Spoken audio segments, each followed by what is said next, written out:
Good day and welcome. I'm Rick, a man of history and your guide to the past. Today we're going to be stepping back to the 17th century, returning to the Wars of the Three Kingdoms and to the English Civil War. If you've watched my previous videos, you'll know that there wasn't a great deal of difference between the people that fought for the king and the people that fought for Parliament, nor, for that matter, for the Scots that fought for the king and those that were part of the National Covenant. Officers tended to be gentlemen or noblemen, or in a few cases talented men of the middling sorts who had experience of continental war, and soldiers, in general, were ordinary folks. So the topic of this video is simple. The question I'm going to ask is simple. How do you tell friend from foe?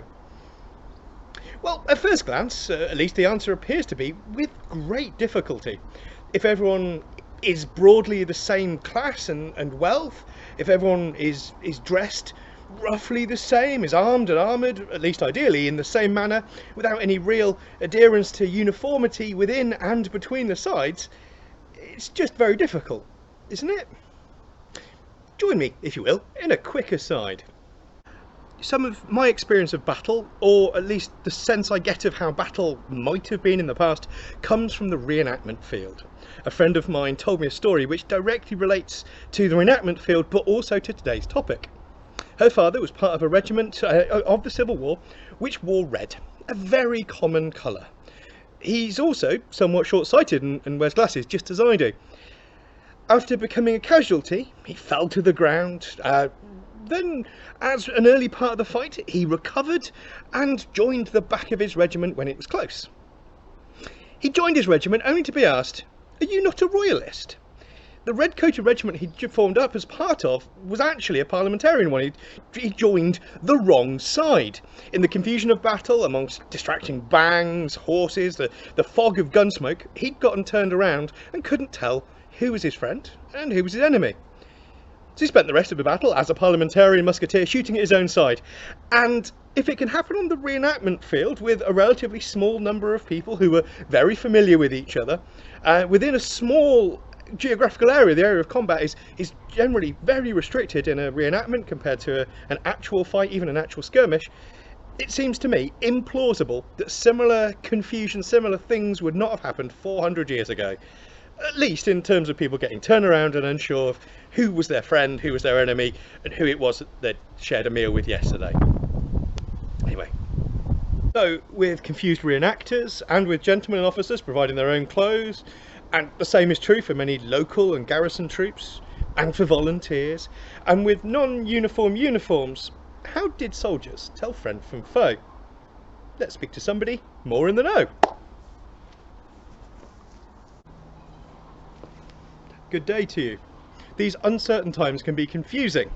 People who've never ventured far from their homes can find themselves travelling hundreds, even thousands of miles, meeting people from not just neighbouring towns and villages, but neighbouring counties, even countries, places very far away. People at places in England for sure, but also Wales and Scotland, but from France, from Ireland, the Netherlands, Sweden, even the Americas. People travelled from far and wide to come here and fight. And as you can imagine, which you might expect from looking at me, soldiers wear whatever clothes they own. Most part, soldiers are civilians who are coming to war rather than professionals who are already outfitted for battle. Soldiers do wear a uniform. However, unless you're a member of the new modelled army, and that's something I am not, it's like to be a soldier's coat and maybe a hat. This is a very fine Montero. Soldier's coat is, well, it's done with ties or with buttons, pewter or cloth, most commonly cloth, but it's in whatever colour your colonel chooses or can afford, or just could lay their hands on enough of. It takes a lot of cloth to outfit 1,000 men, or more likely a few hundred. Blues, reds, greys, browns, greens, unbleached wool. You could be wearing whatever colour, and nearly any colour. Adding to that, dyes at the start of a bath are much stronger, make a more vibrant colour, where at the end they're more washed out, they're lighter. Cloth from these, they're different colours, but it's the same dye. Colours also fade with wearing, with the sun and the rain, with movement, with rubbing against your body, with the elements. And well, cloth gets holes, it gets worn, and it needs to be patched with whatever cloth you can get your hands on. Regiments on both sides wear the same colour, so the coat of a soldier tells you nothing on which side they fight on. Some militias and local garrisons might not even get as much of a uniform as a coat all in the same or at least similar shades. They might just be wearing their own doublets, coats, capes to protect them from the elements, but not much protection from being mistaken for the other side. The new model is different though. The new model is issued uniforms in one single colour, a cheap brick red, not that dissimilar to my very fine coat. Its cuffs are in a different colour, just as mine are turned back blue. Can you imagine how impressive it must be to see thousands of people all outfitted, all wearing the same colour, when you're used to an army which is just a mess of different colours, or just a mixture of very different shades? Must be impressive. It's all well and good for the common man, but officers and gentlemen, they don't get issued uniforms, they wear their own clothes. Sometimes they will commission clothes in the same colour or a similar shade to that the colonel's chosen, but put aside the notion that Parliament's officers wear black and wear great steel helmets with cheek pieces and neck flaps, and that the King's officers wear great big fancy hats with plumes and lots of silks and satins. They all wear the same fashions, the same clothes, regardless of their size. They're gentlemen, they're wealthy, and they want people to know it. Similarly, the horse, they wear clothes of their own. Perhaps they will wear a coat, but they cover it with a thick buff coat like this, something that is going to protect them from sword cuts. Now, a lot of them are going to wear them with full sleeves as well. Tell me, what colour is the coat under a thick stained leather jerkin? I can't tell you. Can you tell me? So, in order to mark rank and to help horse recognise friend from foe, they wear coloured scarves or sashes. The King's men, they often wear crimson or red or scarlet. They are different colours, or at least different shades, or blue or silver.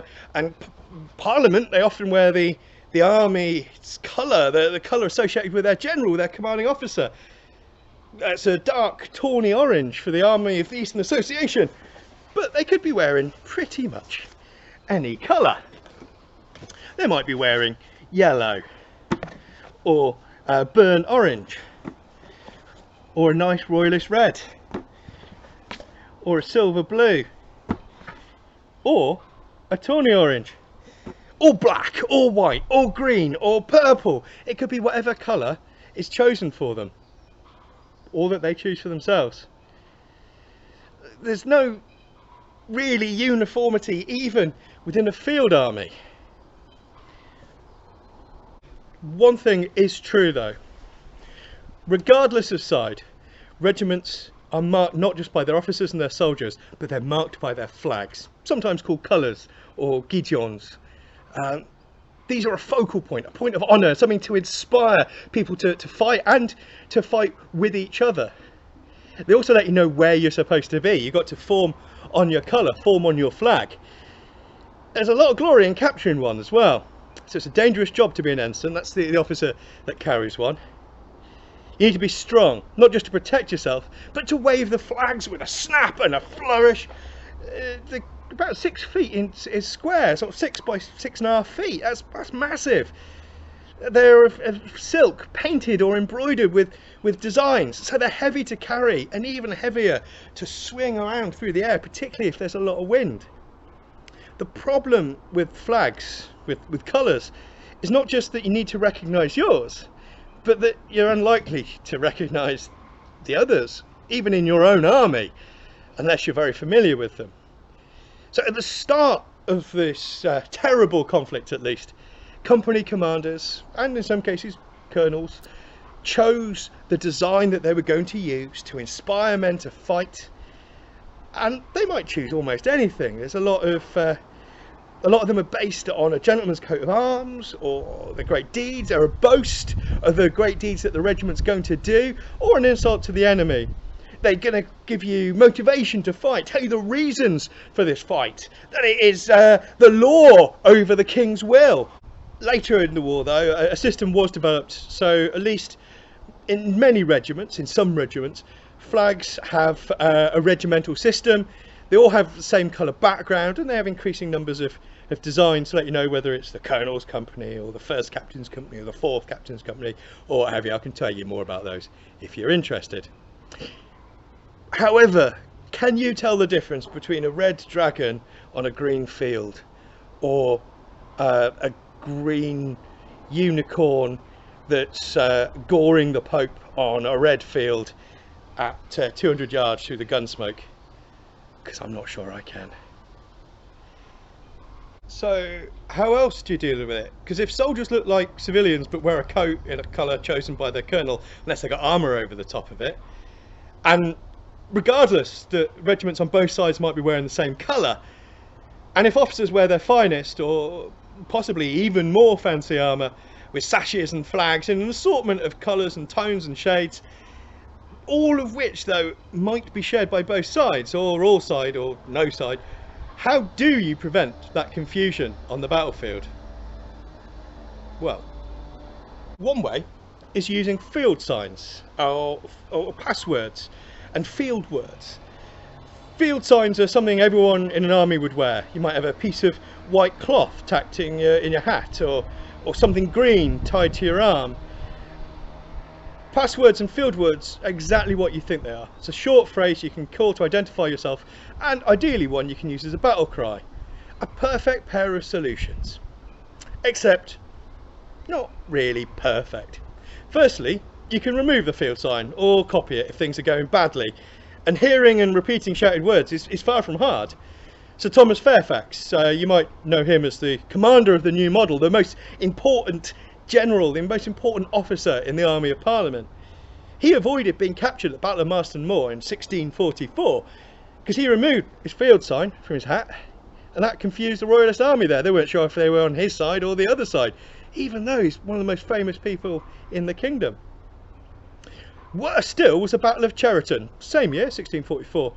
The Army of Parliament went into battle with something white in their hats and shouting "God with us" as a field word. Only problem? So did the Royalists. So, with no uniformity in the uniforms, or even in the colour of the sashes or the coats within a regiment, with an assortment of different devices on flags, and with confusion over field signs and passwords working out who was on your side and who you were fighting against, it's tough. Add to that the noise from cannons and muskets, from drums, the sounds of thousands of horses and men marching and fighting and screaming and singing. Add in gun smoke and musket shot and chaos, the thrill of battle, fear of death, and maybe you can imagine how confusing a battle was. A battle is. Small wonder then that people get confused. They find themselves mustering amongst the enemy or firing on their friends. War and fighting can be terrible, terrible things.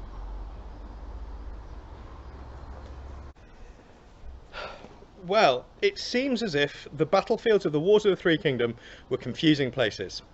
But if you think about it, think about a fast-paced game of rugby or hockey or the like.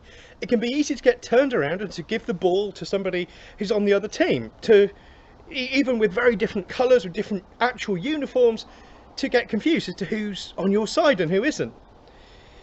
Perhaps that makes how confusing these fights were 400 years ago, with lots more people wearing the same or similar clothes, with gun smoke and musket balls filling the air, with drums and bangs and shouts. The modern reenactment field is bad enough, but the actual thing 4 centuries ago, well, I can barely imagine. In any case, I hope you've enjoyed this video and you found it interesting. As always, if there's another part of our shared past that interests you, or a topic or a theme which I haven't covered, which you'd like me to cover, or something that I've sort of referenced that you want me to address in more detail, please let me know. Just tell me in the comments below and I'll see what I can do. You can follow me on Facebook, Twitter or on Instagram. Meanwhile, if you liked this video, please like it. If you think it was interesting, please share it amongst your friends. And if you'd like to join me again in the past, please subscribe for more. So, until next time, stay safe, stay happy, and I'll see you soon. Farewell.